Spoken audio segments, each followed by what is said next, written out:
Hello class 12th. This is second chapter of your book Flamingo. The lesson name is Lost Spring. Stories of Stolen Childhood. This lesson has been written by Anish Jung and it is divided in two parts. So by the title of this chapter, author want to tell us that ये उन बच्चों की कहानी है जो कहीं ना कहीं अपना बचपना खो चुके हैं, जीवन को जीने के लिए जो उन्हें संघर्ष करना पड़ता है, जो स्ट्रगल करनी पड़ती है, वो स्ट्रगल करते करते कहीं ना कहीं वो अपना बचपना खो बैठे हैं. Okay, so this is the first part of your chapter. Sometimes I find a rupee in the garbage. Let us begin. Why do you do this? I ask Sahib. तुम ये सब क्यों करते हो? मैंने साहिब से पूछा. यहाँ पर ऑथर अनीश जंग पूछती हैं साहिब से, तुम ये सब क्यों करते हो? Sahib is a rag picker. कचरा उठाने वाला लड़का है, rag picker boy. whom I encounter every morning, जिससे मेरी मुलाकात हर रोज होती है, scrounging for gold in the garbage dumps of my neighborhood. मेरे पड़ोस के गार्बेज डंप से, जहाँ पे कचरा इकट्ठा हुआ होता है, कचड़े के ढेर में से वो कुछ खोज रहा होता है. स्क्राउजिंग मीन्स सर्चिंग फॉर. तो कुछ खोज रहा होता है. क्या खोज रहा होता है? Searching for gold. तो यहाँ गोल्ड क्या है? देखिए, पुअर्स के लिए गोल्ड क्या है? नेसेसिटीज़ की जो चीज़ें हैं वही उनके लिए सबसे कीमती हैं, और सबसे कीमती चीज़ होती है गोल्ड. दैट्स वाई यहाँ पे गोल्ड का इस्तेमाल किया गया है. और पुअर्स के लिए सबसे ज़रूरी चीज़ें क्या होती हैं? ऑफ कोर्स फूड होता है, शेल्टर होता है. शेल्टर के लिए जो बनाने के लिए चीज़ें चाहिए होती होंगी, प्लास्टिक वगैरह, या फिर आप कह सकते हो फूड, शेल्टर एंड क्लॉथिंग वगैरह. ओके, सो अब वो अपनी नेसेसिटीज़, अपनी ज़रूरत की चीज़ें ढूंढ रहा होता है. और क्योंकि हमारे लिए वो गार्बेज है और उसके लिए कुछ इम्पॉर्टेंट चीज़ें, कुछ ज़रूरत की चीज़ें हैं जो उसे वहाँ से मिल सकती हैं, दैट्स वाई यहाँ पे गोल्ड लगाया गया है, सर्चिंग फॉर गोल्ड. वो इस प्रकार से उस कूड़े के ढेर से चीज़ें खोज रहा है जैसे कि कोई सोना खोज रहा हो. Okay, Sahib left his home long ago. Sahib ने अपना घर बहुत लंबे समय पहले ही छोड़ दिया था. Set amidst the green fields of Dhaka, जो कि ढाका की ग्रीन फील्ड्स के बीचों बीच स्थित था. His home is not even a distant memory. और आज के समय में his home is not even a distant memory. दूर दूर तक उसे अपनी घर की कोई भी याद उसके पास नहीं है. मतलब उसे नहीं याद है कि उसका घर कैसा था, कैसा दिखता था और कहाँ पे था.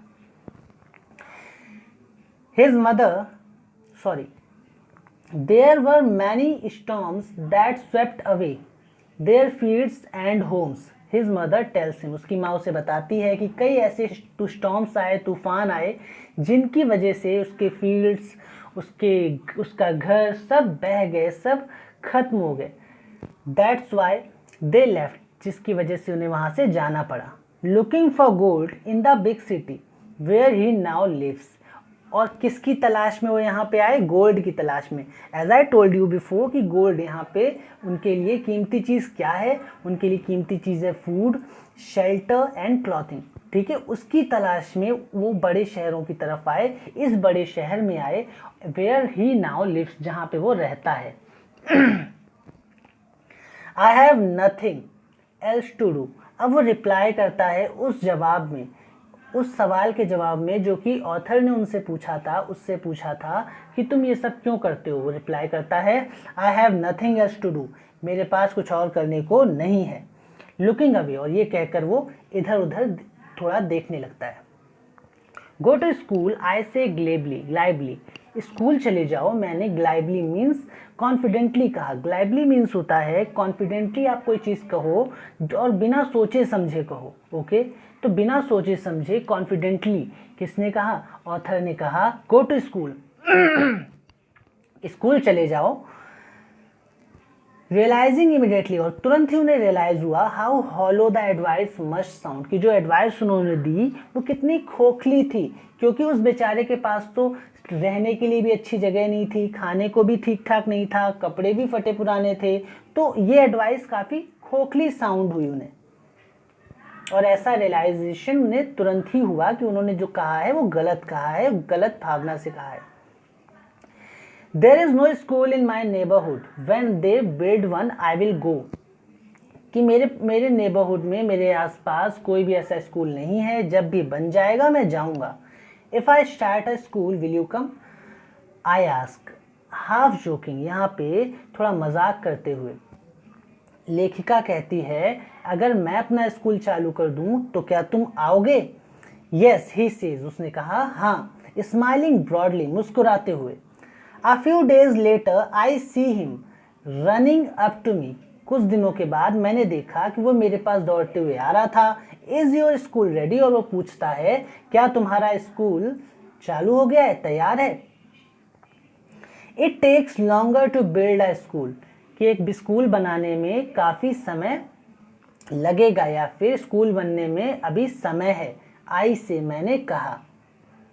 embarrassed at having made a promise that was not meant, embarrassed means अब लेखिका को शर्मिंदगी महसूस हुई क्योंकि उन्होंने जो प्रॉमिस किया था उसका कोई भी मतलब नहीं था, क्योंकि उनकी तो ऐसी कोई प्लानिंग ही नहीं थी, उन्होंने तो बस ऐसे ही कह दिया था।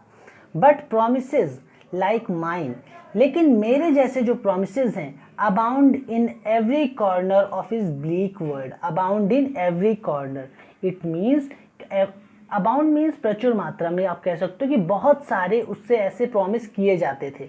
बट प्रोमिसेस लाइक माइन, मेरे जैसे प्रोमिसेस उससे बहुत किए जाते थे, कई सारे किए जाते थे, कई अधिक लोग उससे ऐसे प्रॉमिस करते थे। In every corner of his bleak world, bleak means empty, बेरंग दुनिया में, उसकी बेरंग दुनिया में, उसकी खाली दुनिया में, जहाँ पर उसके पास कुछ भी नहीं है, सिर्फ ऐसे प्रॉमिसेस थे जो लोग उससे करते थे, और कोई भी ऐसे प्रॉमिसेस पूरा नहीं करता था। तो यहाँ लेखिका कहती है कि मेरे जैसे प्रॉमिसेस उससे बहुत लोग करते थे, लेकिन उसे इस बात का कोई फ़र्क नहीं पड़ता था, उसे कोई बुरा नहीं लगता था, उसकी दुनिया में ऐसे प्रॉमिसेस लोग करके भूल जाते थे। After months of knowing him, काफ़ी महीने हो गए उससे जानते हुए। After months of knowing him I ask him his name, काफ़ी महीनों बाद, मेरी जान पहचान के काफ़ी महीने जब बीत गए उससे, तो मैंने उसका नाम पूछा, उसने बताया साहिब आलम, ही अनाउंसेस, उसने प्राउडली बोला कि मेरा नाम साहिब आलम है। He does not know what it means, उसे ये भी नहीं पता था कि उसे ये भी नहीं पता है, ही डज नॉट नो, उसे ये भी नहीं पता है कि वॉट इट मीन्स, इसका मतलब क्या है। इफ़ ही न्यू, अगर वह जानता इट्स मीनिंग, इसका मतलब, लॉर्ड ऑफ द यूनिवर्स, मतलब मीन्स यूनिवर्स का भगवान, देवता, he would have a hard time believing it, तो शायद बहुत ही मुश्किल से उसे इस पर यकीन होता कि उसके नाम का मतलब है Lord of the universe. unaware of what his name represents, he roams the streets with his friends, an army of barefoot boys who appear like the morning birds and disappear at noon. Unaware of what is name represent, उसके नाम का मतलब क्या है, इस बात से वो अनजान अपने दोस्तों के साथ, जो कि नंगे पैर जो रहते हैं, उन लड़कों के साथ वो घूमा करता था गली गली में। और वो लड़के कैसे लगते थे, जैसे कि मॉर्निंग बर्ड्स होती हैं, who appear like the morning birds, वो मॉर्निंग बर्ड्स की तरह सुबह सुबह आते थे और दोपहर में डिसअपेयर मतलब गायब हो जाते थे। Over the months I have come to recognise each of them, कई महीनों में मैं उनमें से प्रत्येक को पहचानने लगी। Why are not you wearing chappals, I ask one, मैंने उनमें से किसी एक से पूछा कि तुम लोग चप्पल क्यों नहीं पहनते हो। My mother did not bring them down from the shelf, मेरी माँ शेल्फ से, अलमारी से मेरी माँ चप्पल नीचे उतार के मुझे नहीं देती। ही आंसर सिंपली, उस बच्चे ने बहुत ही साधारण, बहुत ही सिंपल वे में सीधा मुझे उत्तर दिया, साफ साफ सत्य बोला, सच बोला कि मेरी माँ शेल्फ से मुझे चप्पल उतार के नहीं देती है।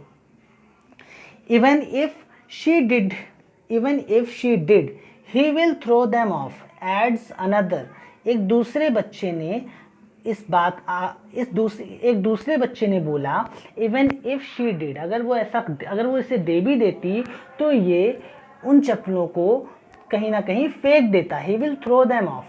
हु इज़ वेयरिंग, अब वो बच्चा क्या पहने था, शूज़, जूते पहने था, दैट डू नॉट मैच, मतलब अलग अलग तरीके के बिना मैचिंग के शूज़ वो लड़का पहने हुए था।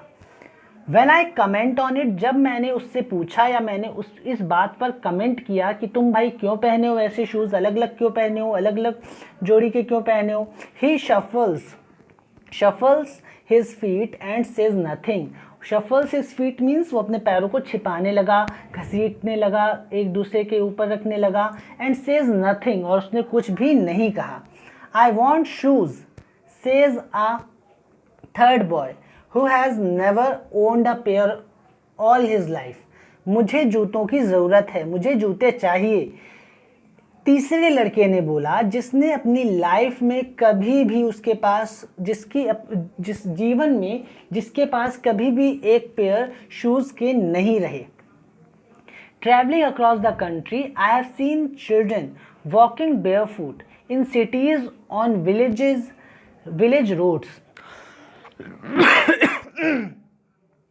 Traveling across the country, I have seen, मैंने देखा है, पूरे देश में यात्रा करने के दौरान मैंने देखा कि जो बच्चे हैं नंगे पैर टहल रहे हैं इन सिटीज़, शहरों में.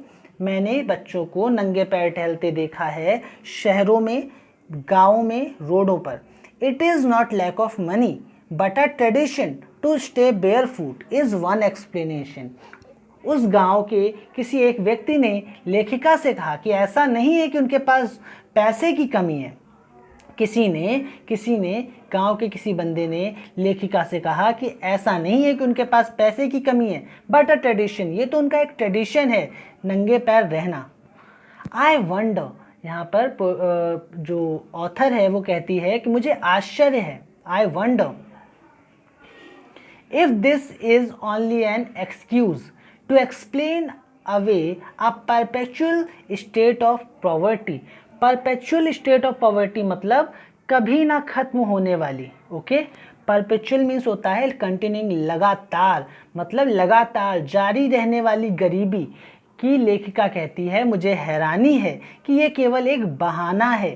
To explain away a perpetual state of poverty, कभी ना खत्म होने वाली गरीबी को छिपाने का या गरीबी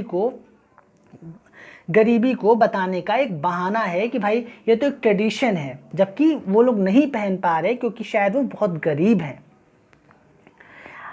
आई remember I story a man from Udupi once told me. मुझे याद है कि उडुपी, जो कि कर्नाटक में एक जगह है उडुपी, वहाँ के एक आदमी ने, आई रिमेंबर मुझे याद है, स्टोरी अ मैन मुझे एक कहानी याद है, a man from Udupi once told me, एक आदमी ने जो कि उडुपी से था उसने एक बार मुझे बताया. As a young boy he would go to school past an old temple. वो स्कूल जाता था इस एक टेम्पल में से गुजरते हुए, टेम्पल जो कि जब वो स्कूल जाता था तो रास्ते में उसके एक टेम्पल पड़ता था, वहाँ से होते हुए जाता था. Where his father was a priest, जहाँ पर उसके पिता पुजारी थे. He would stop briefly at the temple, वो कुछ समय के लिए टेम्पल में रुकता था. And pray for a pair of pray for a pair of shoes, तो एक जोड़ी जूतों के लिए वो क्या करता था, भगवान से प्रार्थना करता था. 30 years later, 30 साल बाद, आई विजिटेड हिज टाउन, मैं उसके शहर गई, एंड टेम्पल, मंदिर गई, where which was now drowned in an air of desolation. Look, desolation means वीरान, जो कि एकदम वीरान पड़ा था, जहाँ पर कोई खास भीड़ भाड़ नहीं थी, कोई नहीं था. इन द बैकयार्ड, उस मंदिर के पीछे. Where lived the new priest, जहाँ पर एक नया पुजारी रहता था. There were red and white plastic chairs, जहाँ पर रेड और वाइट कलर की प्लास्टिक की चेयर्स पड़ी थी. A young boy dressed in a grey uniform wearing socks and shoes, एक लड़का था, एक बच्चा था जो कि यूनिफॉर्म पहने था, स्कूल यूनिफॉर्म पहने था, ग्रे कलर की, सॉक्स शूज़ पहने था. अराइव्ड पैंटिंग, जो कि हाँफ रहा था, पैंटिंग मीन्स हाँफना. And threw his school bag on a folding bed पे उसने अपना स्कूल बैग फेंका. लुकिंग एट द बॉय, उस लड़के को देखते हुए. I remembered the prayer another boy, मुझे याद आया उस प्रार्थना की, उस लड़के की प्रार्थना की, had made to the goddess, जो कि देवी से की गई थी। When he had finally got a pair of shoes, जब उसको अंत में पेयर ऑफ शूज मिल गए। Let me never lose them, तो उसने क्या प्रार्थना की? तो जब लेखिका ने उस लड़के को देखा जो कि हांफते हुए स्कूल से आया, अपना बैग उसने फोल्डिंग पर डाला, तो उसे एक ऐसे लड़के की याद आई जो कि देवी से प्रार्थना करता था कि जब उसको जूते मिल गए तो वो देवी से, भगवान से प्रार्थना करता था कि हे भगवान, कि मेरे ये जो शूज़ हैं वो कभी भी ना खोए। The goddess had granted his prayer.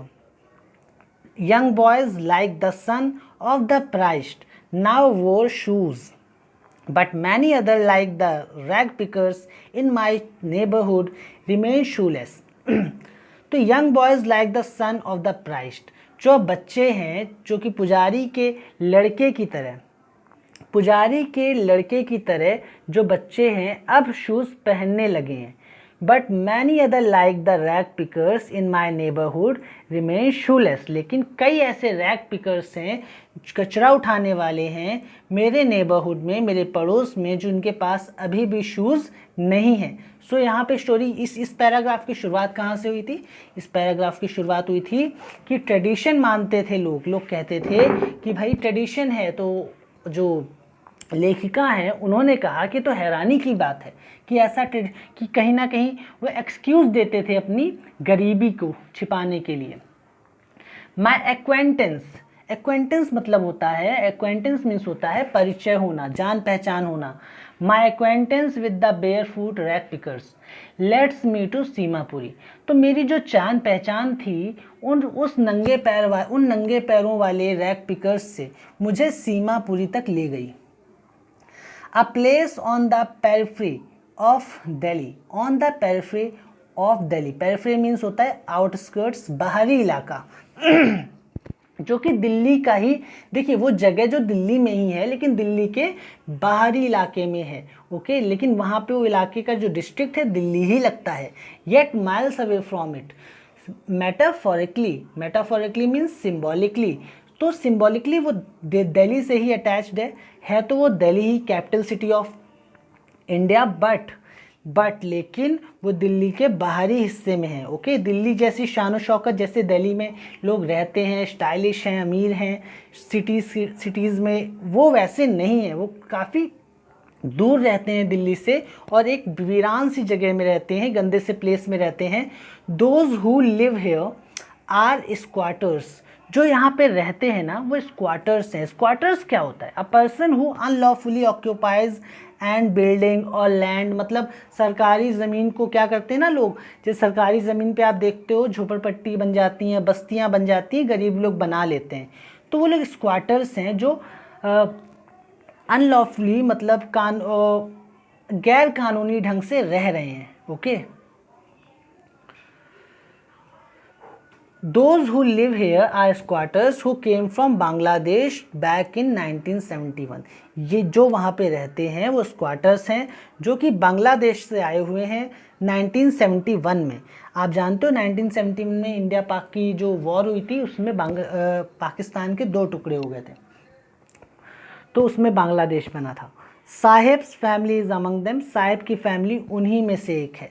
Seemapuri was then a wilderness, उस समय जो सीमापुरी था वो एक जंगल की तरह वीरान पड़ा हुआ था। It still is but it is no longer empty, मतलब वो अभी भी वीरान है लेकिन अब वो खाली नहीं है। इन स्ट्रक्चर्स ऑफ मड, जो मट्टी से बने हुए छोटे छोटे स्ट्रक्चर्स हैं, घर हैं, विद रूफ्स ऑफ टिन, जिसमें टीन की छत पड़ी हुई है। टार्पलिन मीन्स होता है तिरपाल बंधा हुआ है छतों में, तिरपाल की छतें हैं। डिवॉइड ऑफ सीवेज, वहाँ पे कोई सीवर की व्यवस्था नहीं है, ड्रेनेज की व्यवस्था नहीं है, पानी निकलने की व्यवस्था नहीं है, और रनिंग वाटर, कोई वहाँ पे पानी भी नहीं आता है। लिव 10,000 रैग पिकर्स, वहाँ पे लगभग 10,000 कचरा बटोरने वाले रहते हैं। They have lived here for more than 30 years, वो लगभग 30 सालों से ज़्यादा सालों 30 साल से ज़्यादा समय से वो यहाँ पे रह रहे हैं। विदाउट एन आइडेंटिटी, बिना किसी पहचान के, बिकॉज वो भारत के नहीं हैं, गैर कानूनी ढंग से रह रहे हैं, इसलिए बिना किसी आइडेंटिटी के रह रहे हैं। विदाउट परमिट, उनके पास कोई परमिट नहीं है, कोई परमिशन नहीं है, बट विद राशन कार्ड्स, लेकिन उनके पास राशन कार्ड है। That get their name on voters, और राशन कार्ड की वजह से उनका नाम किस में आ गया है, वोटर लिस्ट में आ गया है। And enable them to buy grain, जिससे वो ग्रेन्स खरीद सकते हैं, अनाज खरीद सकते हैं। ओके, तो इससे हमें पता चलता है शायद लोकल एमपीज़ या फिर कॉर्पोरेट वगैरह ने उनका नाम वोटर लिस्ट में डलवाने के लिए उनके राशन कार्ड्स गैर कानूनी ढंग से बनवा दिया होगा।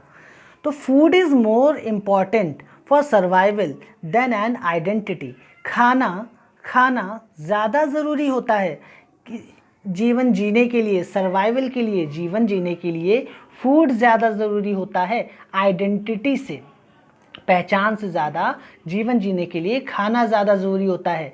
If at the end of the day we can feed our families and go to bed without an aching stomach, aching stomach means पेट में दर्द। वहाँ पे पेट में दर्द कब होता है, यहाँ पे क्यों बात की गई पेट दर्द की, मीन्स खाना ना मिलने की वजह से।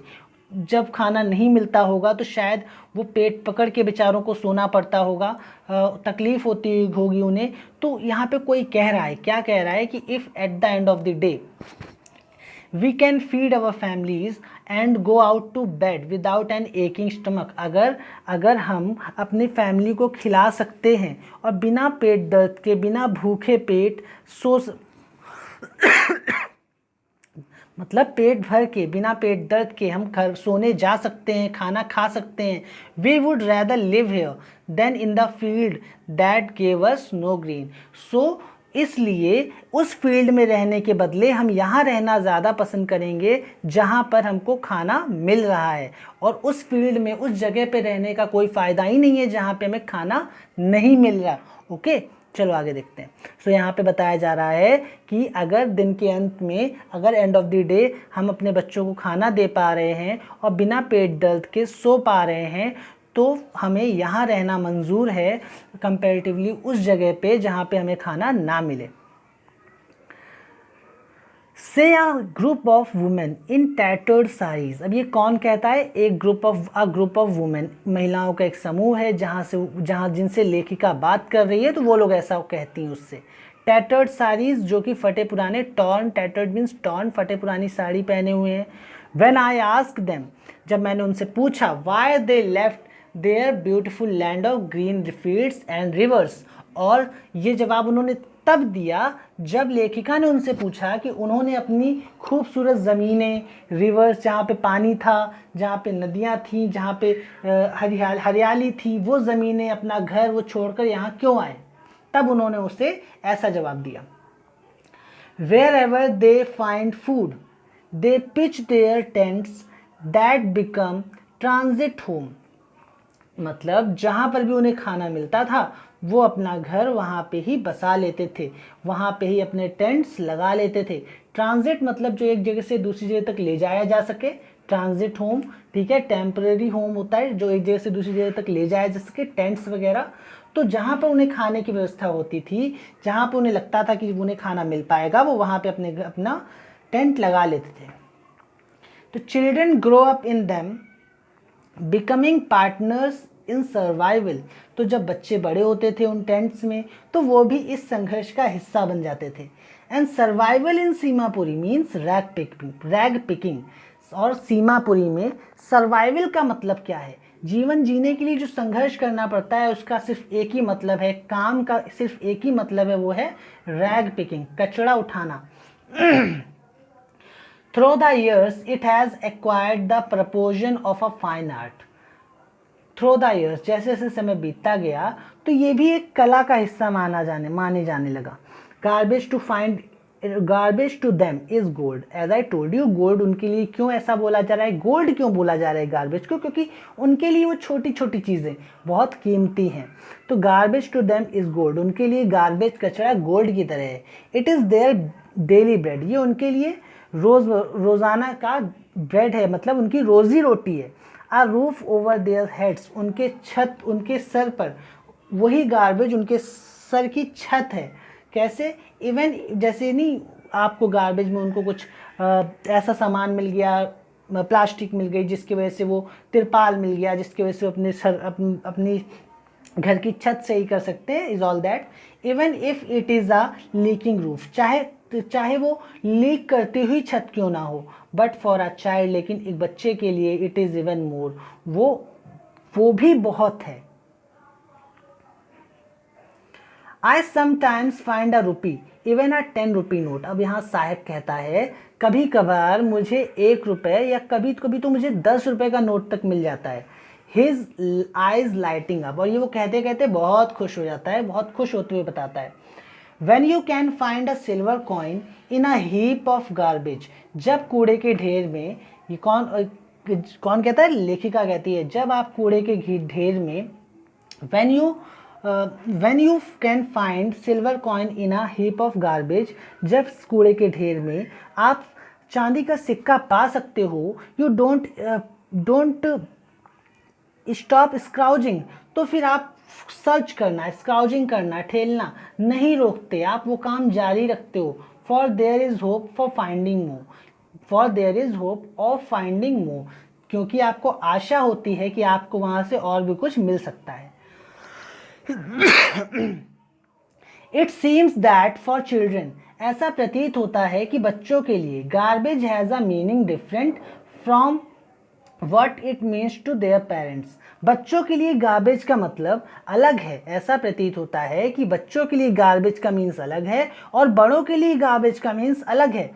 For the children it is wrapped in wonder, बच्चों के लिए क्या है? Wrapped in wonder. Wrapped in wonder मतलब बच्चों के लिए वो गार्बेज एक ड्रीम की तरह है, उनके सपनों की तरह है। जैसे कि उनको वहाँ पे उनके पसंद की चीज़ें, कोई टॉयज़ मिल जाएं या फिर कुछ शूज़ मिल जाएं, तो इसलिए बच्चों के लिए बोला गया है ड्रीम की तरह है, उनकी खुशी की तरह है। फॉर द एल्डर्स, और यहीं वहीं बड़ों के लिए गार्बेज उनके लिए सर्वाइवल की चीज़ है, सर्वाइवल की चीज़ है। क्यों? क्योंकि सर्वाइवल करने के लिए वो आशा करते हैं कि उन्हें क्या मिले? क्लॉथिंग मिले, फूड मिले, शेल्टर मिले। ओके, सो बच्चों के लिए जहाँ पर वो ड्रीम है, उनका ड्रीम की तरह है, उनके लिए खुशी की तरह है, वहीं बड़ों के लिए उनके लिए सर्वाइवल की चीज़ है वो। One winter morning I see Saheb standing by the fenced gate of the neighbourhood club. Winter की एक मॉर्निंग में मैंने साहेब को देखा कि वो पड़ोस के क्लब के गेट के बाहर खड़ा था, जो कि फेंस्ड था, मतलब आयरन की जो नेट जैसी जो गेट लगे होते हैं उसके बाहर वो खड़ा था। Watching two young man dressed in white playing tennis, वो दो मैन को देख रहा था, टू मैन को देख रहा था, दो आदमियों को देख रहा था जो कि वाइट कलर की ड्रेस पहने थे और प्लेइंग टेनिस खेल रहे थे। आई लाइक द गेम, वो कहता है, ही हम्स, वो बहुत ही लो वॉइस में बोलता है कि मुझे ये गेम पसंद है। Content to watch it standing behind the fence, content means होता है सेटिस्फाइड, वो फेंस के पीछे से ही उन लोगों को खेलते देख रहा था और वो संतुष्ट था ऐसा करते हुए। I go inside when no one is around, मैं अंदर जाता हूँ जब अंदर कोई भी नहीं होता। ही एडमिट्स, वो स्वीकार करता है। The gatekeeper let me use the swing, it means जो गेट कीपर है मुझे झूला झूलने देता है।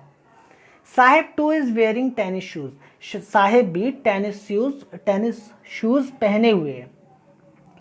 That look strange over his discolored shirt and shorts, जो कि बहुत अजीब लग रहे हैं उसके discolored shirt and trousers shorts के बीच में, क्योंकि उसने शर्ट और पैंट जो पहने हुए हैं वो काफ़ी फीके हैं, उसमें वो टेनिस शूज़ बहुत अजीब लग रहे हैं।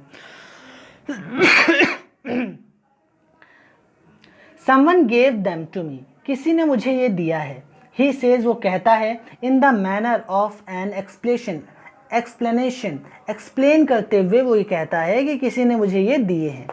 The fact that they are discarded shoes of some rich boy, किसी अमीर लड़के ने उन शूज़ को, डिस्कार्डेड मीन्स फेंक दिया होगा, निकाल दिया होगा, छोड़ दिया होगा। ओके, किसी अमीर लड़के ने उन शूज़ को फेंक दिया होगा। Who perhaps refuse to wear, जिसने रिफ्यूज़ कर दिया होगा उन्हें पहनने से, मना कर दिया होगा पहनने से, them because of a hole in one of them, उनमें से किसी एक में, उन एक जूते में छेद होने की वजह से शायद किसी अमीर लड़के ने उन शूज़ को पहनने से मना कर दिया होगा और उन्हें फेंक दिया होगा। डज नॉट बॉदर हिम, लेकिन वो जो जूते में छेद है, होल है, उससे उस लड़के को, किसे, साहिब को कोई भी परवाह नहीं, कोई भी फर्क नहीं पड़ता। Does not bother him. For one who has walked barefoot even shoes with a hole is a dream come true, ऐसा व्यक्ति जो कि नंगे पैर चलता हो, उसके लिए, उसे अगर ऐसे जूते मिल जाएं जिनमें भले ही छेद हो, तो वो जूते भी उसके लिए सपने का सच होने जैसा ही होता है। उसके लिए वो छोटी सी चीज़ भी सपने के सच होने जैसे ही है, क्योंकि चाहे भले ही उसमें होल हो, वो तो नंगे पैर रहता था, अब उसके लिए वो जूते मिल गए तो उसके लिए वो ही बहुत बड़ी चीज़ है। But the game he is watching so intently is out of his reach, लेकिन जो इतने ध्यान से गेम वो देख रहा था वो उसकी पहुंच से बाहर था। This morning Sahib is on his way to the milk booth, इस सुबह साहिब दूध लेने जा रहा था। In his hand is a steel canister, उसके हाथ में एक स्टील का कनिस्टर था। I now work in a tea stall, अब मैं एक टी स्टॉल में काम करता हूँ। Down the road he says, वो कहता है, पॉइंटिंग इन द डिस्टेंस, कुछ दूरी पर इशारा करते हुए, पॉइंट करते हुए वो बोला कि मैं एक टी स्टॉल पे काम करता हूँ जो यहीं रोड पर है। आई एम पेड 800 रुपीज़, मुझे 800 रुपये मिलते हैं। एंड ऑल माई मील्स, और मुझे दिन भर का जो मुझे भोजन है वो भी मुझे वहीं मिलता है। Does he like the job, I ask, मैंने उससे पूछा क्या तुम्हें ये काम पसंद है। हिज फेस आई सी, मैंने देखा उसका चेहरा। Has lost the care free look, जो उसके चेहरे में एक केयर फ्री लुक था कि उसे किसी चीज़ की परवाह नहीं थी, वो अब उसके चेहरे में मुझे नहीं दिखी। The steel canister seems heavier than the plastic bag he would carry so lightly, जो स्टील कैनिस्टर था वो उसे काफ़ी हैवी लग रहा था उस प्लास्टिक बैग की तुलना में जो वो कैरी करता था, और वो उसे बहुत हल्का लगता था। तो ऐसा क्यों है? यहाँ पे कहा जा रहा है लाइटली ओवर हिज शोल्डर, जो स्टील कनिस्टर था वो उसे काफ़ी भारी लग रहा था उस प्लास्टिक बैग की तुलना में जो कि वो अपने शोल्डर पे लगा के लाद के घूमा करता था। The bag was his, the canister belongs to the man who owns the tea shop, वो ऐसा इसलिए था क्योंकि जो वो बैग था ना वो उस लड़के का था, साहिब का था। लेकिन जो कैनिस्टर था वो अब उस दुकानदार का था जिसकी टी शॉप में वो काम करता था। इट मीन्स कि अब पहले वो अपनी मर्जी का मालिक था, अब वो किसी का सर्वेंट है। दैट्स वाई वो खुशी उसके चेहरे पे नहीं है। Sahib is no longer his own master, अब साहिब अपनी मर्जी का मालिक नहीं है। So with this we come to end of this part of this chapter. Rest of the chapter will send you soon. I hope you liked it. Thank you.